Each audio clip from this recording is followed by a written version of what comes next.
Chapitre 31. Le sermon sur la montagne, les béatitudes, deuxième partie. Le lieu et l'heure sont toujours les mêmes. Il y a encore plus d'affluence. Dans un coin, près d'un sentier, comme s'il voulait entendre sans provoquer l'hostilité de la foule, il y a un Romain. Je le reconnais parce qu'il a un vêtement court et un manteau différent. Étienne et Hermas sont encore là. Jésus regagne lentement sa place et se remet à parler. Avec ce que je vous ai dit hier, vous ne devez pas penser que je suis venu pour abolir la loi. Non, seulement, puisque je suis l'homme et que je comprends les faiblesses de l'homme, j'ai voulu vous encourager à la suivre en dirigeant votre regard spirituel non pas vers l'abîme noir, mais vers l'abîme lumineux. Car si la peur du châtiment peut retenir 3 fois sur 10, la certitude de la récompense vous donne de l'élan 7 fois sur 10.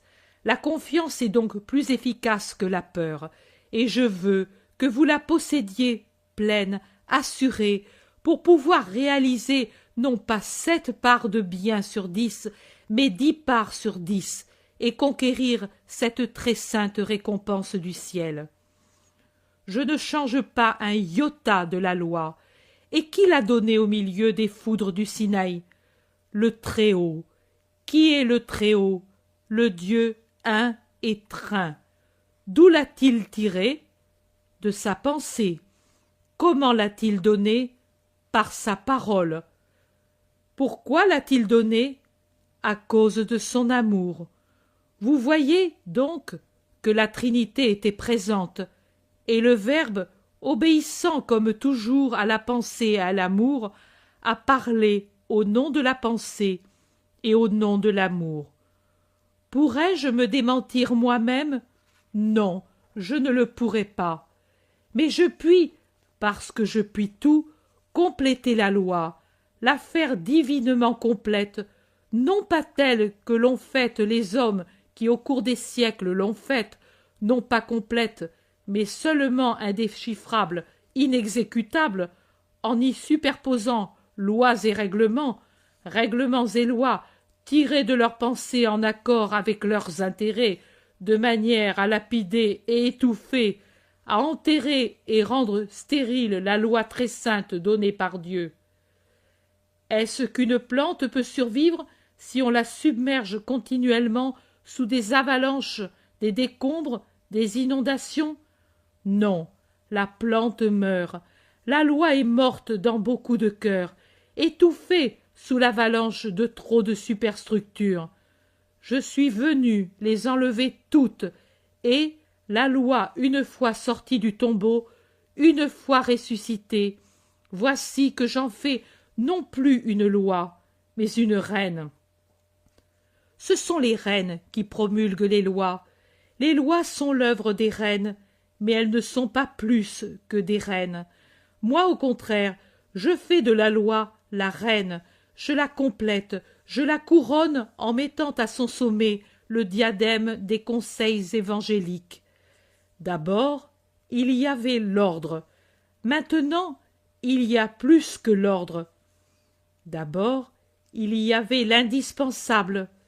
Maintenant, il y a plus que l'indispensable. Maintenant, c'est la perfection. Celui qui dispose de la loi comme je vous la donne à l'instant est roi, car il a rejoint le parfait, parce qu'il n'a pas été seulement obéissant, mais héroïque, c'est-à-dire saint. Car la sainteté est l'ensemble des vertus portées au sommet le plus haut que puisse atteindre la créature, des vertus aimées héroïquement et servies avec le détachement complet de tout ce qui est appétit ou réflexion humaine pour quelque chose que ce soit.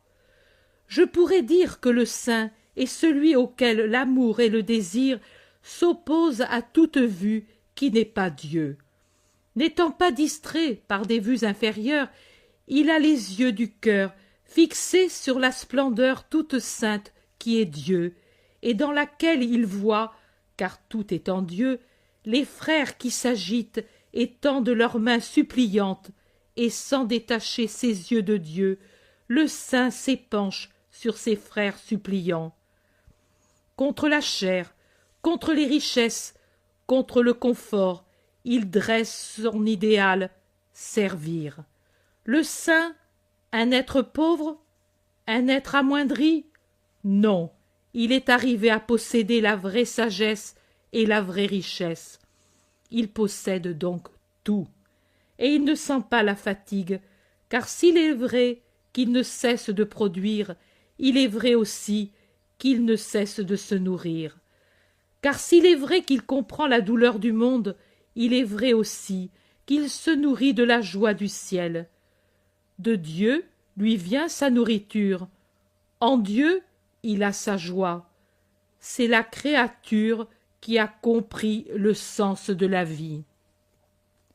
Comme vous voyez, je ne change ni ne mutile la loi, comme je ne la corromps pas en lui superposant des théories humaines toujours en fermentation, mais je la complète. Elle est ce qu'elle est, et telle elle restera jusqu'au dernier jour, sans qu'on en change un seul mot ou qu'on en supprime un commandement. Mais elle est couronnée de perfection. Pour avoir le salut, il suffit de l'accepter comme elle a été donnée. Pour s'unir immédiatement à Dieu, il faut la vivre comme je conseille de le faire. Mais puisque les héros sont l'exception, je vais parler pour les âmes ordinaires, pour la masse des âmes, pour qu'on ne dise pas que pour vouloir la perfection, je laisse inconnu ce qui est nécessaire. Cependant, de ce que je vous dis, retenez bien ceci. Celui qui se permet de violer un des plus petits de ces commandements sera considéré comme un des plus petits dans le royaume des cieux. Et celui qui en amènera d'autres à les violer sera considéré comme très petit pour lui et pour celui qui l'a amené à les violer. Celui, au contraire, qui par sa vie et ses œuvres plus encore que par ses paroles aura persuadé les autres d'obéir, celui-là sera grand dans le royaume des cieux, et sa grandeur s'accroîtra pour chacun de ceux qui l'aura porté à obéir et à se sanctifier de cette façon. Je sais que ce que je vais dire sera désagréable pour un grand nombre, mais je ne puis mentir, même si la vérité que je vais dire me crée des ennemis. En vérité, je vous dis que si votre justice ne se recrée pas en se détachant complètement de cette pauvre chose qu'on a injustement dénommée justice, celle des scribes et des pharisiens, que si vous n'êtes pas beaucoup plus et vraiment juste que les pharisiens et les scribes qui croient l'être en accumulant les formules mais sans changer profondément leurs esprits, vous n'entrerez pas dans le royaume des cieux. Gardez-vous des faux prophètes et de ceux qui enseignent l'erreur. Ils viennent à vous comme des agneaux, et ce sont des loups rapaces. Ils viennent à vous sous des dehors de sainteté, et ils se moquent de Dieu. Ils disent aimer la vérité, et se nourrissent de mensonges. Étudiez-les avant de les suivre. L'homme a la langue pour parler, les yeux pour voir, et les mains pour faire des gestes, mais il y a une autre chose qui témoigne avec plus de vérité de ce qu'il est réellement, ses actes. Et que voulez-vous que soient deux mains jointes pour la prière, si ensuite l'homme est voleur et adultère? Et que sont deux yeux qui, voulant faire les inspirer, chavirent de tous côtés, si ensuite, finie l'heure de la comédie, ils se plaisent à regarder avidement la femme ou l'ennemi dans un désir de luxure ou d'homicide? Et que voulez-vous que soit la langue qui sait siffler la chanson mensongère de la louange et séduire par ses paroles mielleuses, alors qu'ensuite, par derrière, elle vous calomnie et est capable de se parjurer pour vous faire passer pour des gens méprisables?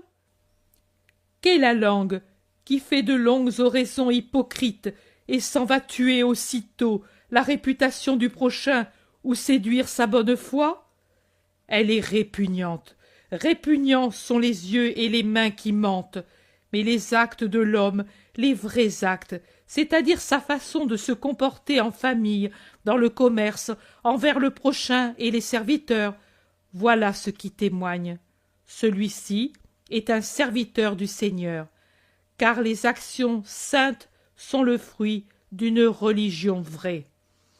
Un bon arbre ne donne pas de mauvais fruits, et un arbre mauvais ne donne pas de bons fruits. Ces broussailles piquantes pourront-elles donner des raisins savoureux? Et ces chardons encore plus piquants pourront-ils faire mûrir des figues délicieuses?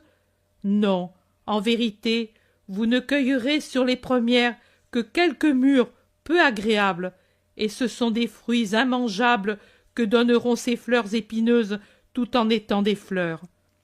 L'homme qui n'est pas juste pourra inspirer le respect par son aspect, mais par cela uniquement. Même ce chardon plumeux semble une touffe de fil d'argent très fin que la rosée a orné de diamants. Mais si par inadvertance vous le touchez, vous voyez que cette touffe n'est qu'une masse de piquants qui vous font souffrir, nuisibles aux brebis. Aussi les bergers les arrachent de leur pâturage et les jettent au feu allumé pendant la nuit pour que les graines n'échappent pas à la destruction. Juste mesure de prévoyance.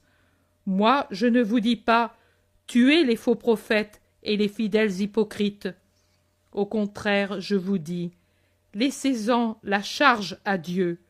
Mais je vous dis « faites attention, écartez-vous-en pour ne pas être empoisonnés par leur suc, et par leur suc, et par leur suc, et par leur... » Comment Dieu doit être aimé, je l'ai dit hier.